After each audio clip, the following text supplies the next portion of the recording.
Baik, secara umum rekapitulasi korban jiwa yang sudah dihimpun, diverifikasi dan divalidasi oleh posko terpadu. Memang ini ada tadi koreksi yang kita lakukan dari data yang sudah masuk di dashboard secara online, sehingga untuk Provinsi Aceh per hari ini, hari Rabu 3 Desember 2025, korban meninggal itu 277 jiwa, dan yang dilaporkan masih hilang dan dalam pencarian itu 193 jiwa. Kemudian Badan Nasional Penanggulangan Bencana menyampaikan update data korban meninggal dunia dan korban hilang dalam bencana banjir besar yang melanda sejumlah wilayah di Sumatera pada Rabu 3 Desember sore hari. Kepala Pusat Data Informasi dan Komunikasi Kebencanaan BNPB Abdul Muharri mengungkapkan, berdasarkan data terbaru total korban meninggal dunia mencapai 170 jiwa, sementara 463 orang masih hilang dan dalam proses pencarian. Di Provinsi Aceh tercatat 277 orang meninggal dunia, sementara itu 193 warga masih dinyatakan hilang dan belum ditemukan oleh tim pencarian. Di Sumatera Utara, jumlah korban meninggal yang telah ditemukan mencapai 299 jiwa, sedangkan 159 orang masih dalam pencarian. Di Sumatera Barat, korban meninggal tercatat 194 jiwa dan 111 orang masih dinyatakan hilang. Sementara itu jumlah penduduk yang terdampak mencapai 1,6 juta di Sumatera Utara, 1,5 juta di Aceh, dan 140.500 warga di Sumatera Barat. Demikian total masyarakat di 3 provinsi yang terdampak bencana sebanyak 3,2 juta jiwa yang tersebar di 50 kabupaten. Data ini masih terus diperbarui oleh BNPB secara berkala. Sebelumnya, Presiden Prabowo Subianto telah meninjau 4 lokasi terdampak bencana banjir bandang dan longsor di Sumatera, yakni Tapanuli Tengah, Medan, Aceh Tenggara, dan Padang Pariaman pada Senin 1 Desember lalu. Ketika berada di Aceh, Prabowo memastikan adanya anggaran untuk membantu korban bencana di Aceh, Sumatera Utara, dan Sumatera Barat. Saat di Kasai Permai, Padang Pariaman, Sumatera Barat, Prabowo menekankan pemerintah tidak akan membiarkan masyarakat berjuang sendirian mengatasi bencana besar ini. baik, secara umum rekapitulasi korban jiwa yang sudah dihimpun, diverifikasi dan divalidasi oleh posko terpadu. Memang ini ada tadi koreksi yang kita lakukan dari data yang sudah masuk di dashboard secara online, sehingga untuk Provinsi Aceh per hari ini, hari Rabu 3 Desember 2025, korban meninggal itu 277 jiwa, dan yang dilaporkan masih hilang dan dalam pencarian itu 193 jiwa. Kemudian untuk Sumatera Utara, itu korban meninggal dunia sudah ditemukan 299 jiwa, dan yang masih dalam pencarian 159 jiwa. Sumatera Barat, korban meninggal tercatat 194 jiwa, dan yang masih dalam pencarian 111 jiwa. Jadi secara total korban meninggal yang sudah tervalidasi dan terverifikasi itu 770 jiwa, dan korban hilang yang masih dalam pencarian 463 jiwa. Secara singkat saya akan masuk ke penanganan di beberapa provinsi. Pertama untuk Sumatera Utara. Untuk Sumatera Utara,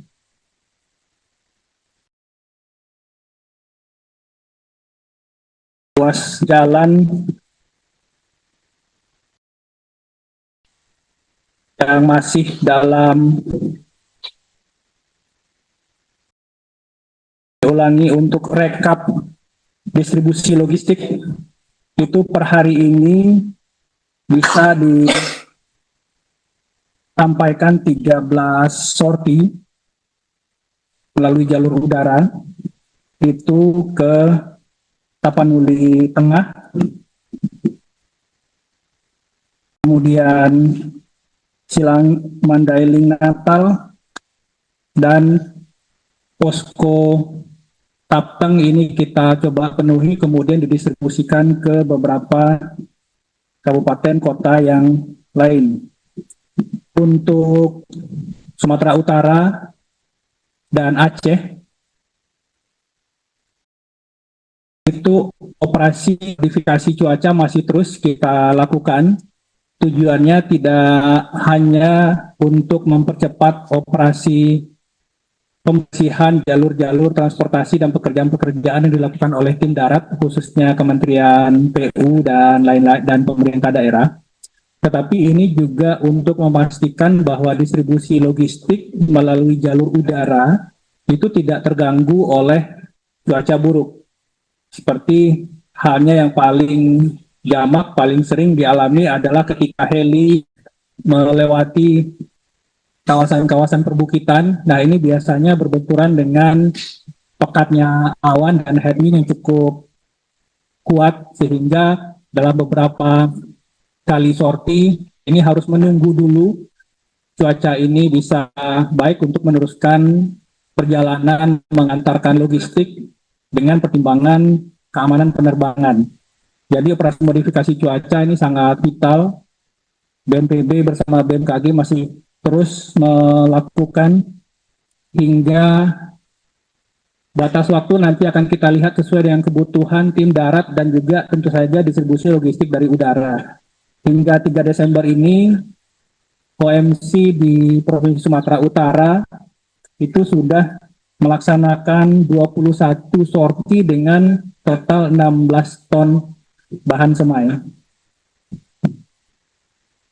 Kemudian untuk Provinsi Aceh,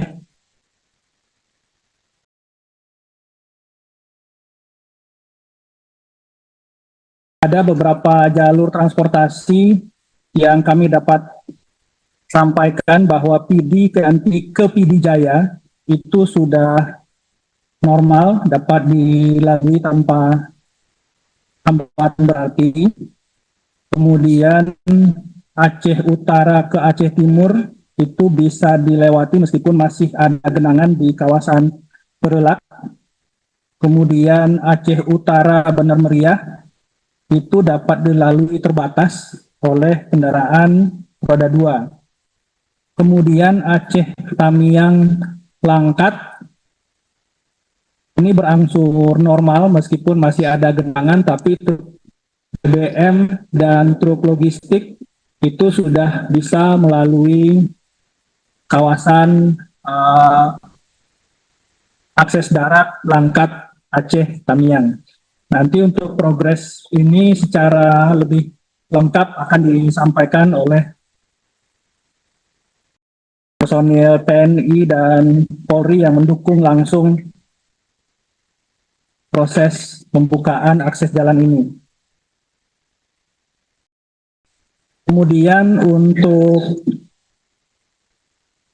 sorti bantuan udara, saya akan secara singkat nanti akan dijelaskan oleh Aster dan dari Lanut.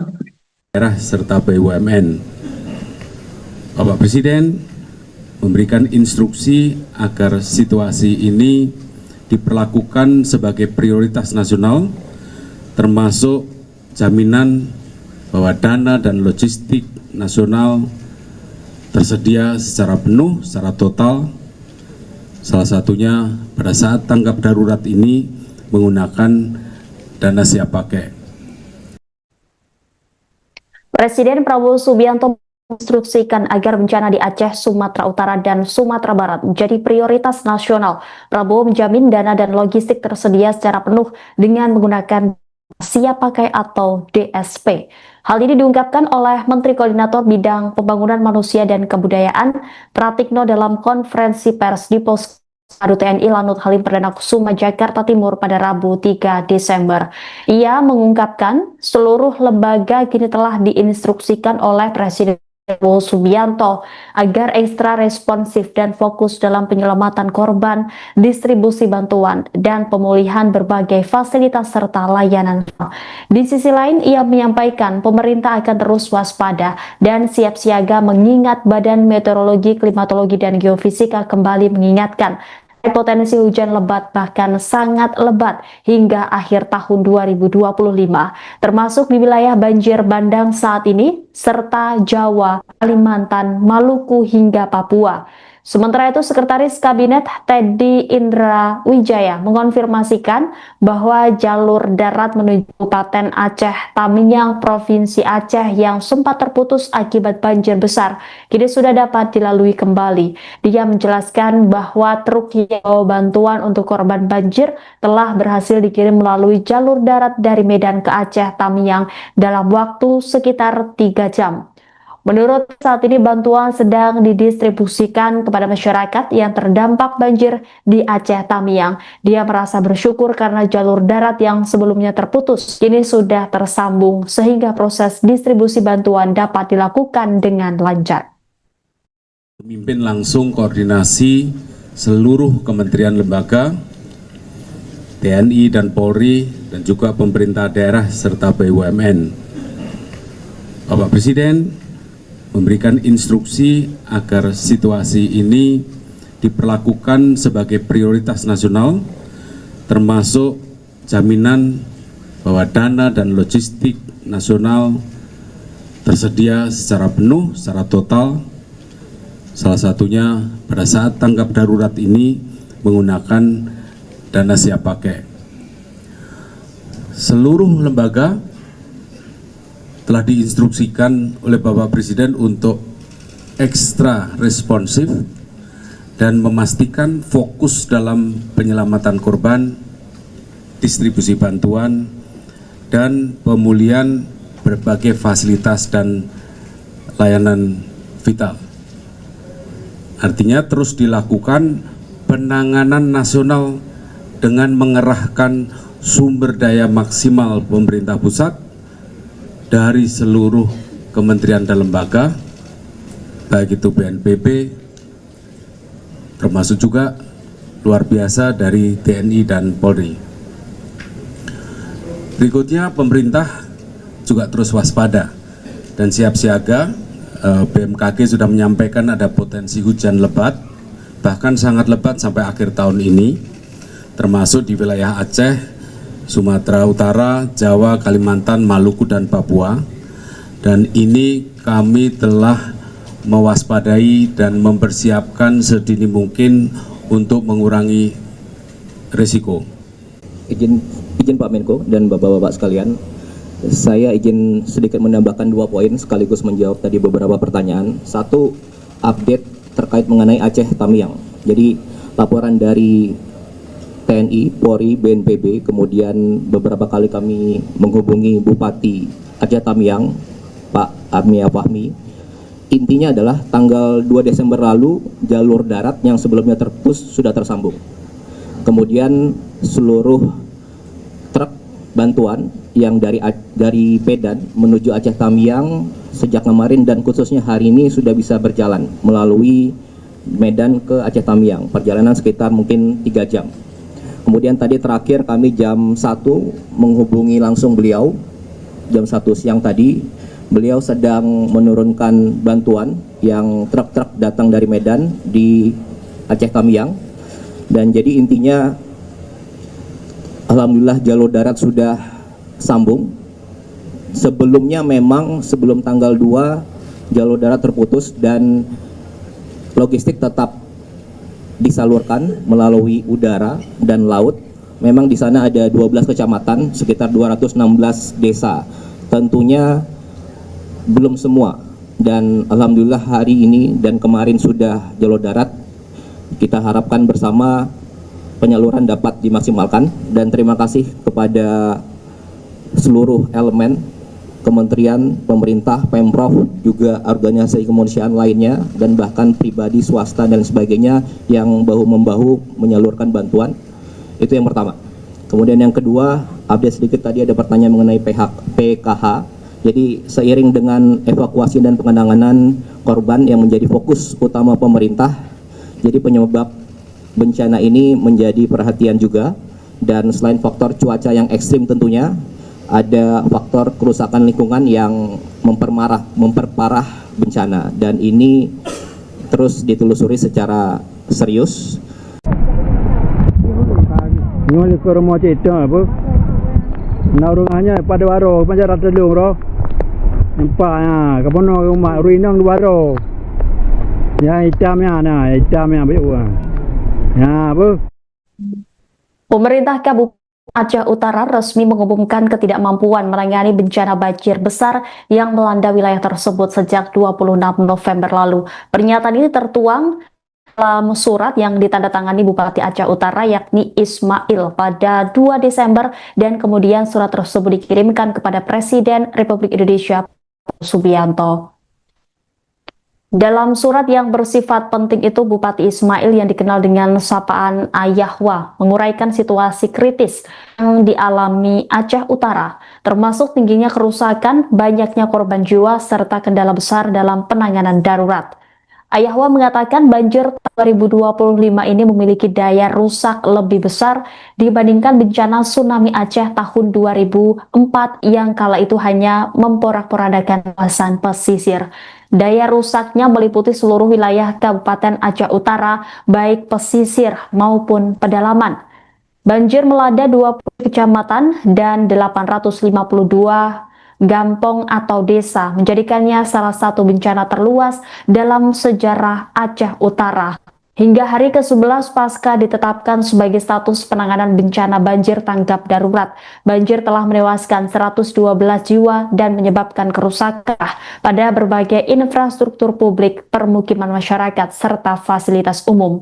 Kerusakan yang terjadi begitu masif, mulai dari runtuhnya rumah warga, rusaknya infrastruktur publik, hingga terputusnya akses jalan akibat tumpukan material kayu, lumpur tebal, pohon tumbang, serta robohnya tiang listrik yang menghalangi badan jalan.